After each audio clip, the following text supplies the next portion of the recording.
உத்தரகண்ட் சட்டப்பேரவையில் ஹரிஷ் ராவத் பெரும்பான்மையை நிரூபிப்பதற்கான நம்பிக்கை வாக்கெடுப்பு நடைபெற்றது. இதன் முடிவுகள் சீலிடப்பட்ட உரையில் வைத்து உச்சநீதிமன்றத்தில் நாளை சமர்ப்பிக்கப்பட உள்ளது. உச்சநீதிமன்றம் ஆணையிட்டவாறு உத்தரகண்டில் நம்பிக்கை வாக்கெடுப்பு இன்று நடைபெற்றது. காங்கிரஸ் அதிருப்தி எம்எல்ஏக்கள் 9 பேரும் வாக்களிக்க முடியாது என உத்தரகண்ட் உயர்நீதிமன்றம் அறிவித்துவிட்டதால் அவர்கள் வாக்கெடுப்பில் கலந்து கொள்ளவில்லை. வாக்கெடுப்பு முடிவுகள் மூடி முத்திரையிடப்பட்ட உரையில் வைத்து உச்சநீதிமன்றத்தில் சமர்ப்பிக்கப்படுகிறது.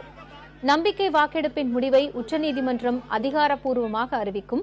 நம்பிக்கை வாக்கெடுப்பில் காங்கிரசுக்கு ஆதரவாக 34 வாக்குகளும், பாரதிய ஜனதாவிற்கு ஆதரவாக 28 வாக்குகளும் பதிவாகியிருப்பதாக சட்டப்பேரவைக்கு வெளியே செய்தியாளர்களிடம் பேசிய காங்கிரஸ் எம்எல்ஏக்கள் தெரிவித்தனர்.